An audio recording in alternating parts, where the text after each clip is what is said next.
సంవత్సరాల తరబడి ఎన్ని మందులు వాడినా మీ మోకాల నొప్పులు తగ్గట్లేదా? ప్రాణ పెయిన్ క్లినిక్ లో అత్యాధునిక చికిత్స. రాజ్ తరుణ్ లావణ్య విషయం ప్రత్యేకంగా ఇప్పుడు చెప్పాల్సిన అవసరం లేదు. తను ప్రస్తుతం మనతో పాటు ఉన్నారు. లావణ్యతో ఒకసారి మాట్లాడదాం, అసలు ఏం జరిగిందో ఆమెను అడిగే క్లియర్గా తెలుసుకుందాం. నమస్తే అండి. Hello ma'am. లావణ్య గారు, అసలు ఎప్పుడు ఎక్కడ పరిచయం అయింది మీ ఇద్దరికి? 2008లో అప్పుడు వైజాగ్లో, అంటే ఫేస్బుక్లోనే పరిచయం, బట్ వైజాగ్లో మా రిలేటివ్స్ వాళ్ళ ఇంటికి వెళ్ళినప్పుడు పరిచయమా? ఆన్లైనే మ్యామ్. సో అదే టైంకి అంటే తనకు షార్ట్ ఫిల్మ్స్, అప్పుడు షార్ట్ ఫిల్మ్స్ చేస్తున్న టైం అది కదా. సో వైజాగ్ అప్పుడు మా రిలేటివ్స్ రాలేదు. తను బీటెక్ ఇంటర్ అయిపోయి బీటెక్ అది, నాది కూడా ఇంటర్ అయిపోయి హాలిడేస్కి అప్పుడు వెళ్ళిన ఆ టైం అనమాట. వైజాగ్లో మా చుట్టాల వాళ్ళ ఇంటికి వెళ్ళినప్పుడు అక్కడ కలిసాము. అప్పటి నుంచి మాట్లాడుకోవడం స్టార్ట్ చేశాను. తర్వాత లవ్ ఇవన్నీ ఎప్పుడు జరిగాయి? ఆ తర్వాత వెంటనే ఒక 6 monthsకో ఏమో, 4 monthsకో 6 monthsకో తను హైదరాబాద్ వచ్చాడు. ఉయ్యాల జంపాల దానికి అనుకుంటాలా ఆన్లైన్ మాట్లాడుకుంటున్నాము. అండ్ హైదరాబాద్ వచ్చాక మేము ఉంటున్న దాని పక్కన, అంటే ఒకటే బిల్డింగ్లో పక్కన ఫ్లాట్లో ఉండేవాడు. ఓకే. జూబ్లీ హిల్స్లో అక్కడ. అప్పుడు కూడా అంటే ఐ లవ్ యూ అలా చెప్పాడు, కానీ ఇంకా రిలేషన్లోకి అలా అని కాదు. సో నెక్స్ట్ యాక్సెప్ట్ చేశాను. పెళ్లి చేసుకుంటావా అని అడిగాడు. Said okay. అంటే కొంచెం అప్పుడు బాగుండేదానండి, కొంచెం ఇంకా ఇతను పెట్టిన వీటికి ఇదంతా కొంచెం ఇలా అయిపోయాను. కానీ అప్పుడు చాలా వెనకాల పడేవాడు, పెళ్లి చేసుకుందాం అని. అవన్నీ అప్పటి నుంచి టెక్స్ట్లు కూడా అలాగే ఉన్నాయి. మరి జీమెయిల్ అవ్వడంతో మరి కొంచెం లక్కీగా సేవ్ అయ్యాను. అదే వాట్సాప్ ఇదైతే ఫోన్లో డిలీట్ అయిపోయేవి. అప్పుడు మనకి ఆర్క్యూట్ కదా, ఆ చాట్లో ఉండిపోయాయి అవి అంతా, జీమెయిల్ అంతా. Okay okay. సో అప్పటి నుంచి దాన్ని ఎంత మెసేజ్ చేసేవాడు రోజు అన్నది ఎవిడెన్స్గా ఇప్పుడు నాకు కొంచెం సేవ్ అయ్యాను నేను. అదే కనుక లేకపోయింటే ఇప్పుడు నాకు కొంచెం ట్రబుల్ కూడా అయ్యేది. తర్వాత మ్యారేజ్ చేసుకున్నారని చెప్తున్నారు, మీరు ఎప్పుడు చేసుకున్నారు? అది యాక్సెప్ట్ చేశారా అందరూ, లేకపోతే మీరిద్దరు మాత్రమే? అయితే 2012 నేను వచ్చాను ఇండియాకి, సింగపూర్ నుంచి. మీరు సింగపూర్లో ఉండేవాళ్ళ మొదలు? అంటే MBA అక్కడ చదివాను నేను. 2013 జాన్కాలో వచ్చాను. పెళ్లి చేసుకుందాం అన్నాడు. సరే అని, అంటే కెరీర్ అప్పుడే కదా తనకు కూడా ఇట్లా స్టార్ట్ అవుతుంది. ఇంకా తను మళ్ళీ యాక్టర్ కూడా అవ్వలేదు. అండ్ అయ్యోల జంపలకు కూడా ఏడీగా వచ్చాడనమాట, రైటింగ్ డిపార్ట్మెంట్లో, డైరెక్షన్ డిపార్ట్మెంట్లో. And I said okay. మరి ఎందుకు అదృష్టం అలా వచ్చింది అనుకోవాలో ఏమనుకోవాలో, హీరోగా ఛాన్స్ వచ్చింది. అదే మూవీస్లో ఆడిషన్ తనే చేయడం వల్ల ప్రతి వచ్చిన ఏ అమ్మాయి వచ్చినా ఆఫీస్లోనే ఉంటాడు కదా, ఆడిషన్ తనే చేసి మేబీ తనే హీరో అయ్యాడో, మరి ఏం జరిగిందో తెలీదు. తను హీరోగా సెలెక్ట్ అయ్యాడు. అంత బాగానే ఉంది. సెకండ్ సినిమా వచ్చింది, 3వ సినిమా వచ్చింది, 4వ సినిమా వచ్చింది. సో అప్పటి నుంచి ఇంకా మీతో రిలేషన్ కంటిన్యూ అయిందా, లేకపోతే మధ్యలో కట్ అయిందా? ఎక్కడా కట్ అవ్వలేదండి. 2014లో సార్ ఇందాక మీరు అడిగిన క్వశ్చన్, పెళ్ళి అన్నది, పెళ్లి చేసుకుంటావా అన్నాను. ఐ సెడ్ ఎస్ అన్నాను. సో అతను ఆ రోజు తన May 11th తన బర్త్డే, నా బర్త్డేనే నా మ్యారేజ్ డే అవ్వాలి అని అప్పటికప్పుడు మేము గుడికి వెళ్ళి గుళ్ళో పెళ్లి చేసుకున్నాము. అండ్ లవ్ మ్యారేజ్ అవ్వడంతో ఒక 3 months తర్వాత ఇద్దరు ఇళ్లలో చెప్పాము. ఇద్దరు ఇంట్లో ఒప్పుకున్నారు. ఫస్ట్ వినాయక చవితికి వాళ్ళ మమ్మీ డాడీ, మా అమ్మగారు, తాతగారు, అండ్ మా మమ్మీ డాడీ, మా తమ్ముడు, ఇంకా రిలేటివ్స్ వరకు ఉన్నారు. పూజ జరిపించాక అంటే యాక్సెప్ట్ చేశారనమాట మ్యారేజ్ని. ఓకే. ఆ మ్యారేజ్ ఫొటోస్ అవన్నీ ఉన్నాయండి, అన్నీ ఉన్నాయి. అన్నీ పోలీసులు సబ్మిట్ చేశారా? దాని తర్వాత నుంచి ఇప్పుడు వరకు, అంటే మొన్న లాస్ట్ వినాయక చవితి లేదు, కానీ ఈ 10 years వినాయక చవితి ఫ్యామిలీస్ కలిసే చేసుకున్నామండి. కాకపోతే ఎప్పుడు బయటికి చెప్పలేదు, అది నా మిస్టేక్. ఇలాంటి రోజు వస్తుందని తెలిస్తే నేను చాలా జాగ్రత్త పడేదాన్నేమో. నేను అంత నమ్మాను కూడా. అంటే ఏ ప్రాబ్లం వచ్చినా సరే, అంటే చూసుకుంటూ కొట్లాడుకున్నా సరే ఉండేవాళ్ళం, ఎండ్ ఆఫ్ ది డే ఉండేవాళ్ళము. మరి ఇప్పుడు వదిలేయడం అన్నది చాలా తప్పు. వదిలేసి ఇంక తెగించి ఏం చేసుకుంటావో చేసుకో, ఏం చేసినా రాను, చచ్చినా రాను, చస్తాను కానీ రాను, జైలుకి వెళ్తాను, కావాలంటే అవసరమైతే అంటాడు, కానీ రాను అని తెగించి కూర్చున్నాడు. మరి అతనికి వెనకాల ఏం సపోర్ట్ ఉన్నారో, మరి ఎందుకు ఈ విషయంని, సరే ఒక అమ్మాయి ఒక విషయం గురించి ఇంత ఫైట్ చేస్తుంది, మరి ఎందుకు అతనితో మాట్లాడలేకపోతున్నారు అని నాకు అర్థం అవ్వట్లేదు. అసలు రాజ్ తరుణ్కి పెళ్ళి అయిందన్న విషయం తెలీదు. అవును, అదే నా మిస్టేక్ అయిపోయిందండి. నేను తప్పును ఒప్పుకుంటున్నాను, కానీ దానికి ఇంత శిక్ష పడాలా అంటే ఇంకా నా వల్ల అవ్వట్లేదు. మీరు ఏదో అబార్షన్ చేయించుకున్నాను అని కూడా, అదే చేయించాడు అతనే అని కూడా మీరు? అవునండి.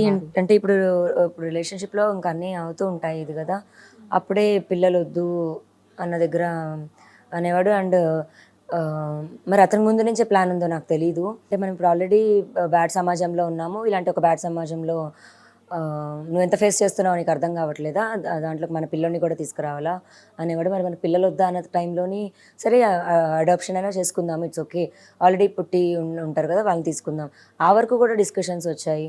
సరే, విచ్ ఈస్ గుడ్ ఓన్లీ కదా అని అనుకున్నాను నేను. నాకు ఇంజెక్షన్ అంటే కూడా చాలా భయం అండి. అలాంటి ఆ ప్రొసీజర్ ఇవన్నీ కూడా నాకు చాలా ట్రామటైజ్ చేశాయి. అది మీ ఇంట్లో వాళ్ళ ఇంట్లో తెలుసా? తెలుసండి. ముందు తెలుసా, తర్వాత తెలిసిందా? ఒకటి ఒకటి ముందు తెలుసు, ఒకటి తర్వాత తెలుసు, రెండోది ముందు తెలుసు.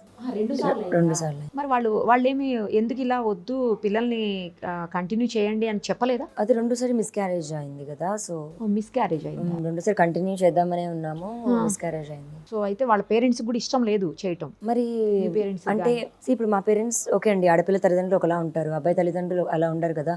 అందులో మేము ఇప్పుడు సొంత ఇల్లు ఏదైతే తీసుకున్నామో హౌస్ వచ్చిన తర్వాత వాళ్ళ పేరెంట్స్కి నేను చాలా యాంటీ అయిపోయాను. అంటే చాలా కుళ్ళు వచ్చింది అనుకుంటున్నాను నేను. ఇప్పుడు మరి 10 ఏళ్ల కష్టం వాళ్ళు చూడట్లేదు, 10 ఏళ్ల కష్టం తర్వాత ఇది ఉందండి. ఆ కష్టం అది చూడకుండా ఓకే ఇప్పుడు ప్రాపర్టీ అదంతా ఉంది అంటే ఈ అమ్మాయి ఏం చేయట్లేదు. మాల్వివా మల్హోత్రా లాంటి అమ్మాయి అయితే అందంగా ఉంటుంది, డబ్బులు సంపాదిస్తుంది. ఇప్పుడు నెల అయితే ఇద్దరి నుంచి ఇన్కమ్ వస్తే ఒకటి ఉంటుంది కదండి, ఒకరి నుంచి ఇన్కమ్ వస్తే ఒకటి. వాళ్ళు ఆ పర్సెప్షన్లో ఉన్నారు. ఇప్పుడు మీరున్న ఇల్లు తను కొనుక్కున్నదేనా? తను కొనుక్కున్నదంటే ఇద్దరిది అండి. ఓకే, ఇద్దరిది. అంటే వాళ్ళ పేరెంట్స్ నుంచి వచ్చింది కదా? పేరెంట్స్ నుంచి వచ్చింది అసలు. వాళ్ళ పేరెంట్స్ కి ఇంకా మేము వాళ్ళ అప్పులు తీర్చాం. వాళ్ళ ఫాదర్ కి చాలా అప్పులు ఇవి ఉంటాయి, ఇంకా నేను బాధ్యతగా అప్పులు క్లియర్ చేశాం. వైజాగ్ నుంచి వాళ్ళని హైదరాబాద్ షిఫ్ట్ చేశాను. ఇతనికి సేవ చేస్తుంది కాక నేను వాళ్ళ పేరెంట్స్ కూడా సేవ చేశాను. అందరూ కలిసే ఉంటారు వాళ్ళ పేరెంట్స్ మీరు? లాక్డౌన్ ముందు వరకు కలిసే ఉన్నామండి. లాక్డౌన్ నుంచి సెపరేట్ అయ్యారు. లాక్డౌన్ తర్వాత ఎక్కడికి వెళ్ళిపోయారు మీరు? ఉప్పల్లో ఉంటున్నారు వాళ్ళు ఇప్పుడు. వాళ్ళు వేరే వెళ్ళిపోయారా? మీరిద్దరు మాత్రం ఇక్కడనే ఉన్నారు సేమ్ హౌస్?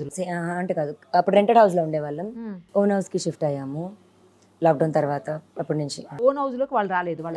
అంటే వచ్చి వెళ్తుంటారు, స్టే అన్నది ఇక్కడ అంటే ఒక 3 days ఉండడం వెళ్ళడం అలా చేస్తుంటారు. వాళ్ళ మామగారు తాతగారు లాక్డౌన్ ఉన్నప్పుడు చాలా వీక్గా ఉన్నారు, ఇంకా లాస్ట్ స్టేజ్లో.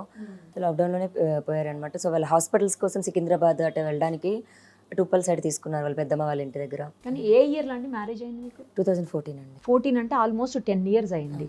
10 yearsలో అసలు ఎందుకు రివీల్ చేయలేకపోయారు? ఎక్కడా కూడా అతనికి పెళ్ళయిందన్న విషయమే ఎవరికి తెలియకపోవడం ఏంటి? మీరైనా ఇద్దరు కలిసి ఫంక్షన్స్కి వెళ్ళటం, లేకపోతే ఇద్దరు కలిసి బయట తిరగటం అట్లా ఏమన్నా జరిగేదా? సో నేను మీకు ఒక విషయం చెప్తాను. స్టార్టింగ్ మా డేస్ టైంలోని ఒక 3000 మెయిడ్కి శాలరీ ఇవ్వాలి, పర్మనెంట్ పెట్టుకోవాలి అన్న దగ్గర, ఆ 3000 ఉంటే తనకి షర్ట్ ఏదైనా ఇవ్వచ్చు అన్న దగ్గర అంతా నేను సేవ్ చేసుకుంటూ వచ్చాను. సో పెళ్ళి అవుతుంటే ఇప్పుడు మినిమం మనీ పెట్టాలి, ఖర్చు అవుతుంది, కొంచెం మనీ వచ్చాక చేసుకుందాము అన్న దగ్గర మేము పెళ్ళి కూడా పోస్ట్పోన్ చేసుకున్నాం ఒక టైంలో. సో అంటే ఎందుకు రివీల్ చేయలేకపోయారు అనేది నా క్వశ్చన్ ఇక్కడ. కనీసం రిలేటివ్స్ ఇంటికి వెళ్ళటం, ఇద్దరు కలిసి బయట తిరుగుతుంటేనే అప్పుడు తెలిసిపోతుంది కదా వైఫ్ అని. అవునండి. మరి మీరు ఎందుకు చేయలేదు? తన ఫ్రెండ్స్ వరకు, మేనేజర్ వరకు అందరికీ తెలుసండి. అండ్ నేను ఎప్పుడు ఇలా బయట తెలియాలి అని అనుకోలేదు, లేదా బయట పబ్లిసిటీ అవ్వాలో లేకపోతే అతని నుంచి వచ్చిన ఫేమ్ రావాలని కూడా నేను ఎప్పుడు అనుకోలేదు. నా కుటుంబం వరకు, నా ఫ్యామిలీ, మా మమ్మీ సైడ్, మా డాడీ సైడ్ వాళ్ళకి, రాజ్ వాళ్ళ పేరెంట్స్ బోత్ సైడ్స్ వాళ్ళకి అందరికీ తెలుసు. తర్వాత అంటే ఎందుకు మరి మీ ఇద్దరి మధ్య అసలు గొడవలు ఎక్కడ స్టార్ట్ అయ్యాయి? అందరి సంసారంలో లాగే ఉండేవండి, మాకు కూడా పెద్దగా అయితే ఉండేవి కాదు. అందులో ఇప్పుడు కూడా పడ్డాము అనుకోండి, ఈవినింగ్ మళ్ళీ ఉండేది కాదు. ఓకే, అంత ఫ్రీగా ఉండేవాళ్ళం. అండ్ అలవాటు కూడా ఎక్కువ అయిపోయాం, చిన్న వయసు నుంచి కలిసి పెరగడం వల్ల మరేమో. కానీ ఆ మనిషి కూడా వదిలేస్తాడు అనే తోట ఎప్పుడు అసలు ఆలోచనలో కూడా లేదండి. మిగతా నా ముందు వేరే కపుల్స్ అయినా విడిపోయిన వాళ్ళు ఉన్నారు, కానీ నాది ఒకటి ఇలా అవుతుందని అయితే నేను అనుకోలేదు, థాట్లో కూడా లేదు. బేసికల్గా రాజ్ తరుణ్ మంచోడండి, చాలా మంచోడు. మరి ఎందుకు ఇలాంటి చేంజ్ వచ్చింది తెలీదు. ఇప్పుడు అతనికి ఎవరు గైడ్ చేస్తున్నారో తెలీదు. అతని పక్కన ఉన్న వాళ్ళ గైడెన్స్తో అతను వెళ్తున్నాడు, కానీ అతని మైండ్ అయితే కాదు. ఎందుకు సడన్ గా అసలు వదిలేసింది మిమ్మల్ని? తెలియదు అండి, అది కూడా తెలియదు నాకు. నేను ప్రిజన్ నుంచి అంటే రేపు వస్తున్నాను అనగా ఇవాళ వెళ్ళిపోయాడు బయటికి. సో ఇంట్లో అతను ఉంటాడేమో అని నేను వచ్చి అడిగితే, మా తమ్ముడిని అడిగితే చెప్తా అక్క నువ్వు కొంచెం ఫస్ట్ ఫ్రెష్ అవ్వు అని అన్నాడు. నేను పైకి వెళ్ళి కబోర్డ్ ఓపెన్ చేస్తే బట్టలు లేవు, చూస్తే పారిపోయాడు. ఇంట్లోంచి వెళ్ళిపోయేది ఏంటి నాకు అర్థం అవ్వలేదు. సో అప్పుడు ఫోన్ చేస్తే నేను వస్తాను 2 monthsలో, నువ్వు ప్రిజన్కి వెళ్ళాక నాకు మీడియా నుంచి చాలా ప్రెషర్ పడింది, కొంచెం తగ్గాక కామ్ డౌన్ అయ్యాక వస్తాను అన్నాడు. 2 months అయింది ఫోన్ చేస్తుంటే రావట్లేదు. సుమన్ టీవీలో మీ పర్సనల్ అండ్ బిజినెస్ ప్రమోషన్స్ కోసం కింది నెంబర్కి కాంటాక్ట్ చేయండి.